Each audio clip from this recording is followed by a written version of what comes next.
50 million in ADA, which is equivalent to more than $18 million available in funding.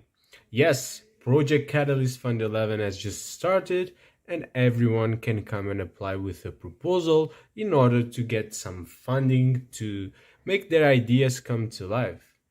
There are also many exciting new developments and changes in this Fund 11, and in this video, we'll give you a summary of everything you need to know.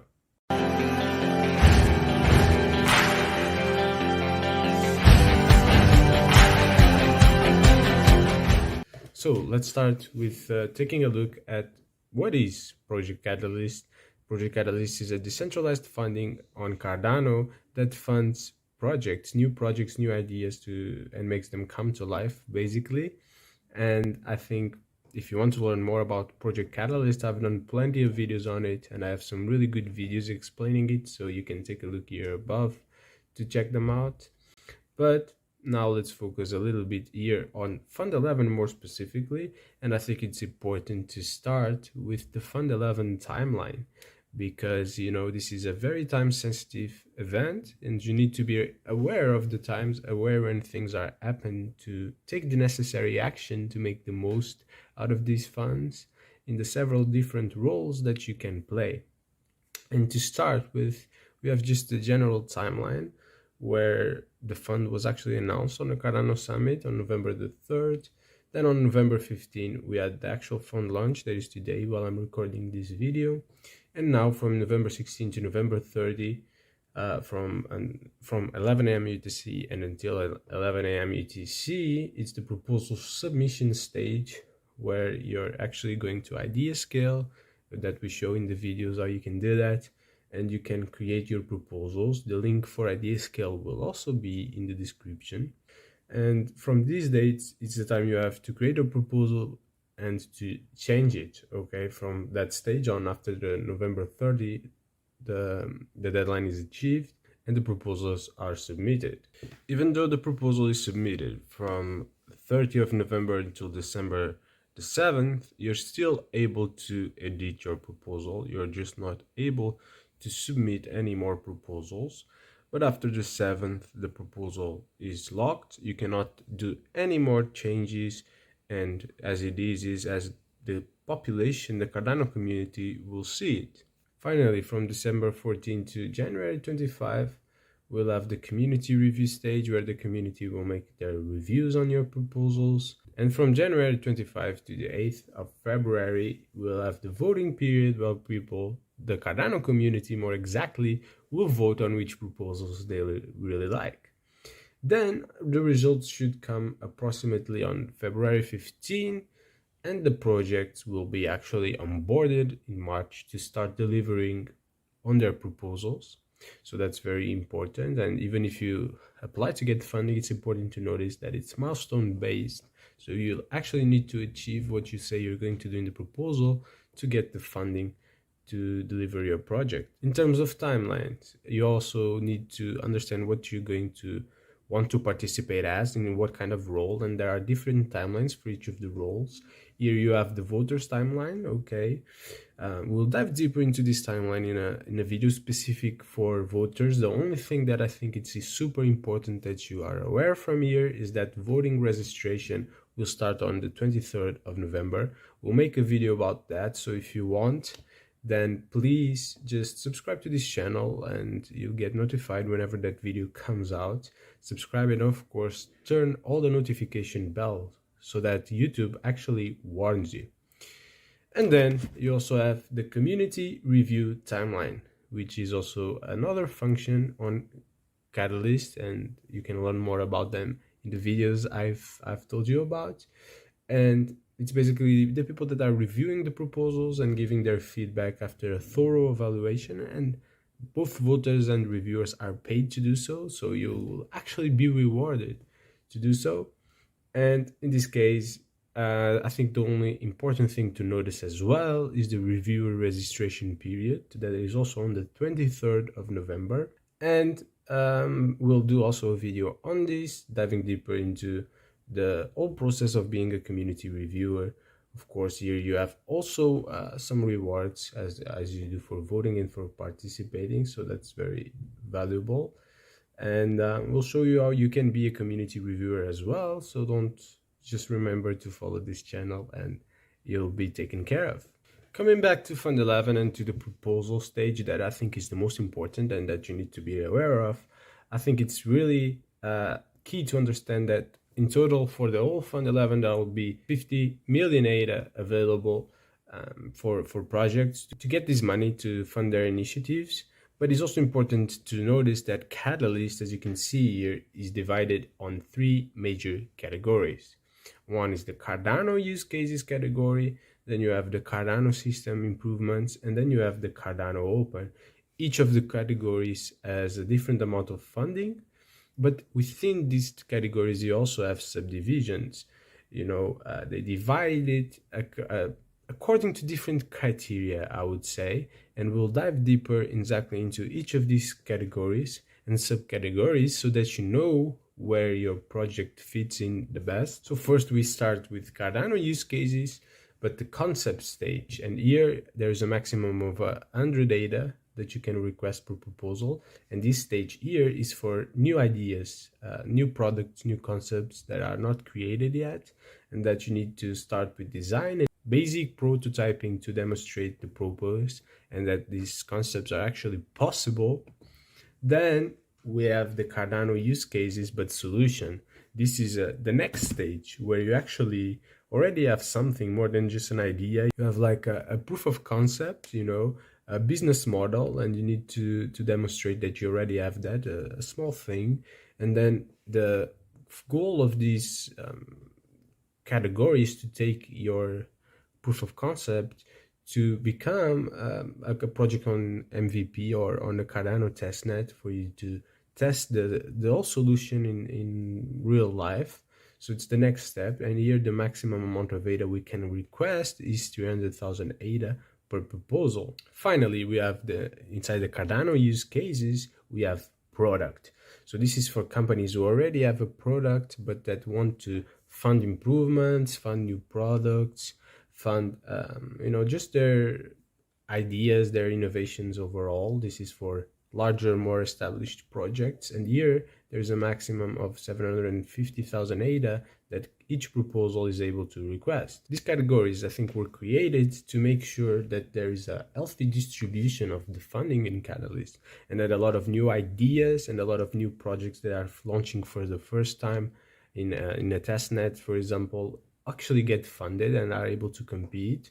And then at the same time, there is this larger category for projects more established to complete within themselves and to get some extra funding to keep on developing, which I think is very healthy. Let's see if the people respect these categories or they'll try to find ways to get around them, although there will be certainly measures in place to stop people from getting around the system. So careful with that, because you might end up disqualified. In terms of the Cardano use cases category in general, here is a list with the things they are looking for, disruptive use cases, things for the consumer, basically things that could be used by consumers and not just innovation. It's not like just innovation for developers. It's actually things that could be used by real consumers and help Cardano and the ecosystem reach more people and bring value to blockchain users and real world people, and not just, developers. For developers, we have the Cardano Open developers with a maximum of 200,000 ADA per proposal. And this is basically for open source tooling to create the tools the ecosystem needs to survive, for developers to keep on updating the tooling available on Cardano, the solutions, to come up with new ideas. So if you want to develop something new, this is for you. But then we also have the Cardano Open ecosystem, also with a maximum of 200,000 ADA per proposal. And the goal of this proposal here is to actually drive ecosystem growth, like fostering education, having community initiatives, and expanding Cardano as a whole. So it's for everything that helps Cardano reach more people and grow. So here you can have education initiatives, meetups, whatever you can think of that's a bit different. We also have the Catalyst Systems Improvement category. Here we have Discovery. So this is basically for research in terms of architecture, other research related with Catalyst specific problems, detailed studies about specific things in Catalyst. So it's research on how to improve Catalyst basically. And then we have Catalyst Systems Improvement Development. That is a category where you're actually engineering some solutions for the Catalyst voting system to improve Catalyst. Okay, it's also important to notice that these solutions cannot be present already in the roadmap that was funded by the IOG team in the last round of the Catalyst Voices and the Catalyst Ecosystem Accelerator. So that's very important, and it's also important to notice that the IOG team will be also creating things for these categories. So just important to notice, and it's good to have that transparency that was lacking in the previous round. Before mentioning very important changes from last round to this round, I'd love if you could give a like into this video, because it would help this video reach more people. It would help even more if you share it as well in your social media. That would be fantastic, because I think it's important to get the word out about Catalyst to the Cardano ecosystem, but also to other ecosystems if we can do it, because the more people we have here building and trying to bring value, the more quality we have, the better it will be for the ecosystem. And that is why I think Catalyst can be really important if it supports competition, diversity, new ideas, and new projects. It can really bring a lot of value to Cardano and help new projects break a little bit that barrier that they have to face of having to start something new when other companies already have a community behind them, a product, money, and the first mover's advantage. But Catalyst really gives that opportunity to a lot of new ideas that would otherwise not be able to compete. But now, as promised, what are the changes to Fund 11? Well, there are a lot of changes, but don't forget to check out the video here at the top about Catalyst, so you know how Catalyst works, how it used to work, and so that you can put these changes under context. But one of the changes that didn't happen in the last round is a limit of proposals. So there will be a maximum of 5 Catalyst proposals per proposer in all the categories. So it doesn't matter if you're a first proposer or a co-proposer. At most, you can only participate in 5 proposals, which makes sense, because we want diversity and we want more people funded and not always the same people. And it's also assurance that people will actually be able to deliver on their projects, because if you have too many projects in your hand, it will be really very hard to deliver. Another initiative that I think is very interesting is that if you had a project from Fund 7 or before or prior to Fund 7 and that project is not completed, you're not able to apply to Fund 11 funding, which makes sense, because it means you're not actually delivering on your projects, and you should first focus on delivering on those outstanding projects that are from long ago, more than 2 years ago, before you think about applying again and about participating again in another project.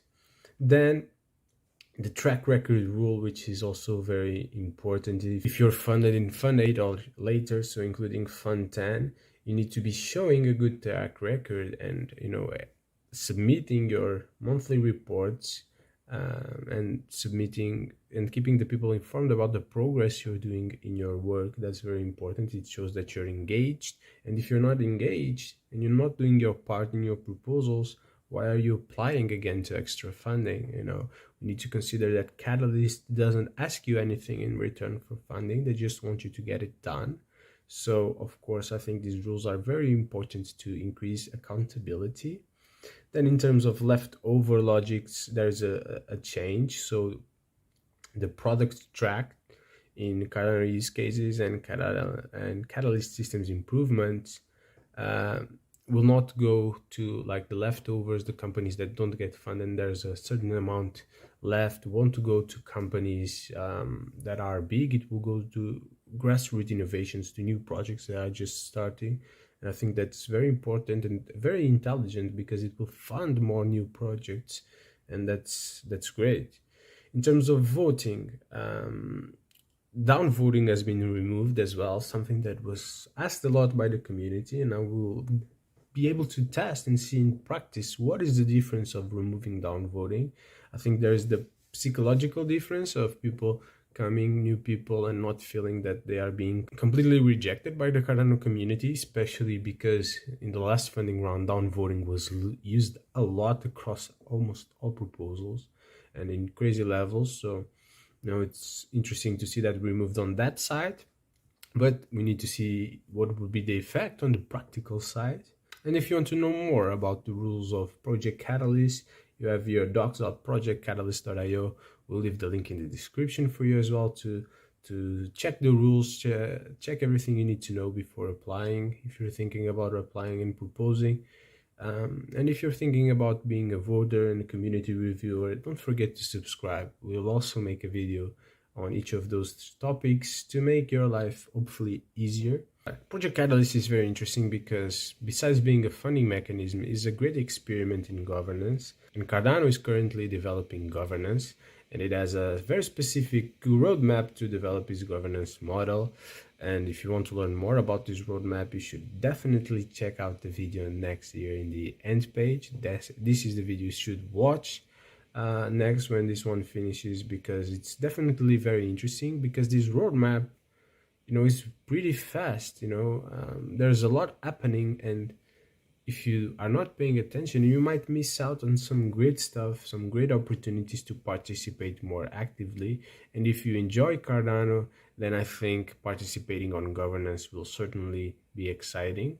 And even more if you enjoy Catalyst, that is just governance in action, but for funding projects, for a very specific thing, that is funding projects.